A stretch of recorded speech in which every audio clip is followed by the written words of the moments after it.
The clock registered 3 a.m. as my phone rang. It was November 11th, 2009, and I was in my third year of seminary. I answered to hear my mother's voice, unusually flat and direct. "Your sister is dead. Come home." Heather had taken her life at the age of 26. So I did the only thing I could think to do at that time, which was I went home. Suddenly, I found myself standing right in the middle of the valley of death. And as often as I had heard the poetic imagery of Psalm 23, I didn't understand how terrible that reality actually feels. I was totally lost, and I desperately wanted out, whatever that meant. But how?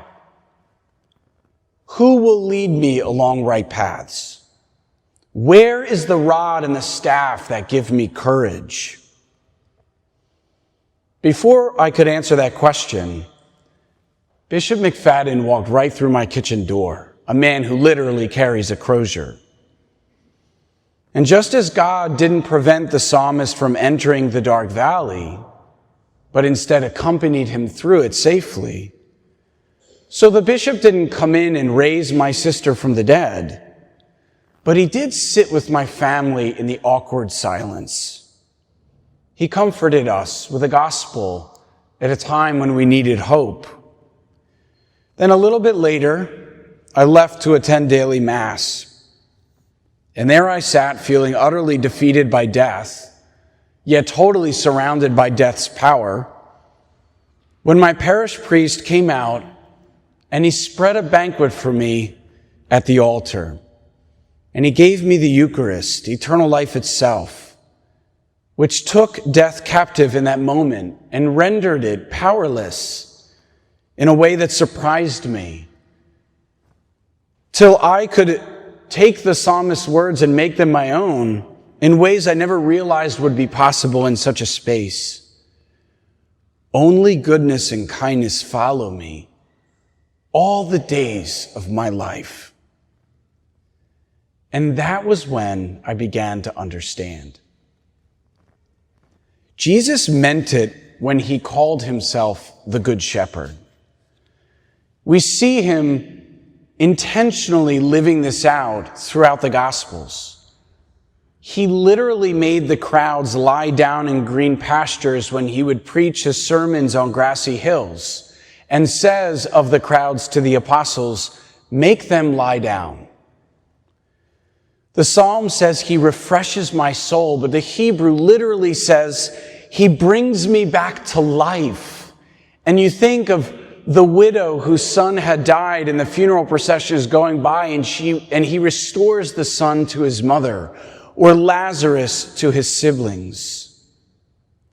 And then when Mary Magdalene is just overwhelmed with grief and she's frantically searching outside of the empty tomb for her Lord, he calls her by name, Mary.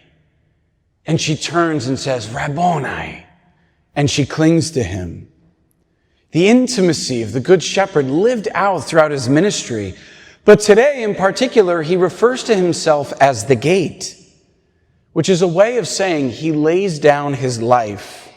In ancient times, it was very normal for a shepherd to lay at the entrance of the pen, placing himself in the threshold between the sheep and the world with all of its dangers.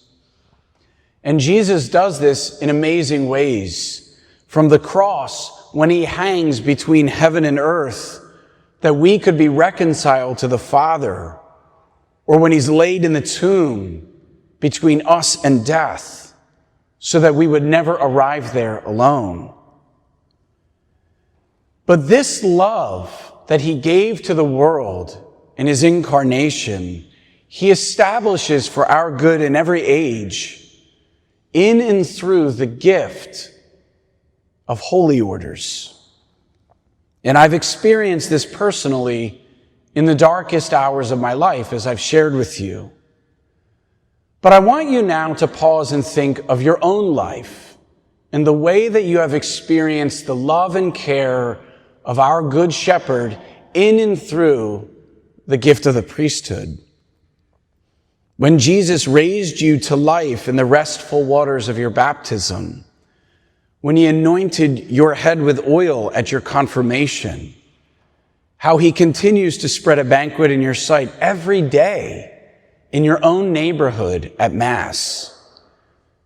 Doing all of this through the hands of a priest, so that in the stress, the trials, and the dangers of your life, you would experience his consolation and know you are never alone.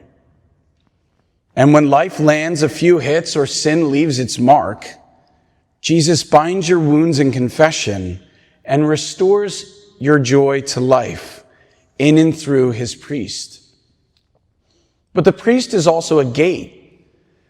At the day of his ordination, a priest lays down on the marble floor in the cathedral in a gesture evocative, of course, of Christ who laid down his life on the cross, but also of a shepherd who positions himself between the world and the flock, accepting you into his heart, committing to praying for you daily before the throne of God with all of your needs, watching carefully the movement of the enemy for your sake to alert you to dangers that may exist.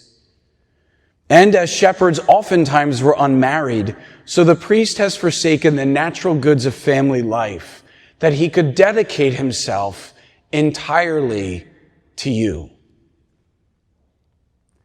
I say this because we often complain about priests. Oh, his homily's boring.